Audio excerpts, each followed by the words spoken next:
Ladies and gentlemen, in preparing this unprecedented complete work show, we've encountered the difficulty of trying to make these 400-year-old plays accessible to a modern audience. Now, one popular trend is to transpose Shakespeare's tales to modern settings.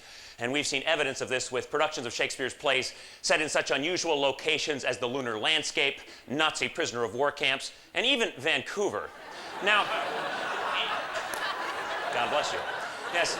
In this vein, Austen has traced the roots of Shakespeare's symbolism in the context of a pre-Nietzschean society, through the totality of a jejune, circular relationship of form, contrasted with the complete otherness of metaphysical cosmologies and the ethical mores entrenched in the collective subconscious of an agrarian race. So, we now present Shakespeare's first tragedy, Titus Andronicus, as a cooking program. Good evening, ladies and gentlemen. Good evening, gourmets, and welcome to Roman Meals. I'm your host, Titus Andronicus. Now look, when you've had a long day, your left hand chopped off, bam! Your son's murdered, your daughter raped, her tongue cut out, and both her hands chopped off, bam, bam! Well, the last thing you want to do is cook, you know what I mean? Unless, of course, you cook the rapist and serve him to his mother at the dinner party.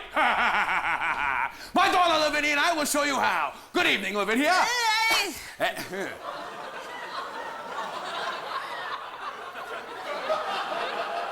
how are we feeling today? Not so good. I got my tongue out there. I know, it's a pisser, isn't it? Yeah. But we'll have our revenge, won't we? Now, heart villain.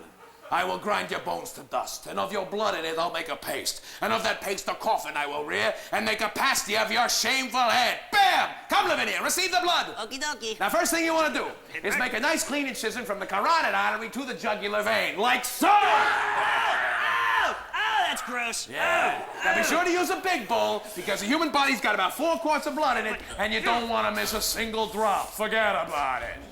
Now, when that he is dead, which should be now, I will grind his bones into powder small, and with this hateful liquor temper it, and in that paste let his vile head be baked at about 350 degrees.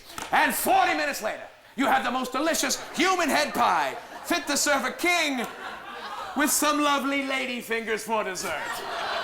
Now, who will be the first to try this delicious taste treat? Welcome, gracious Lord. Welcome, dread queen. What please you eat, what please you feed. Come on, it's finger-licking good. Good one, man. High five.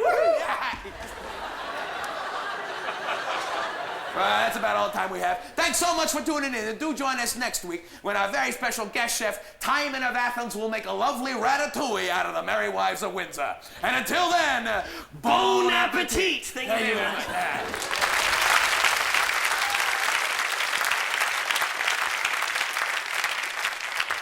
I hope no one was too offended by Titus Andronicus. Shakespeare, as a young writer, seems to have gone through a brief Quentin Tarantino phase. But we shall now move on to explore the genius evident in Shakespeare's more mature work. As we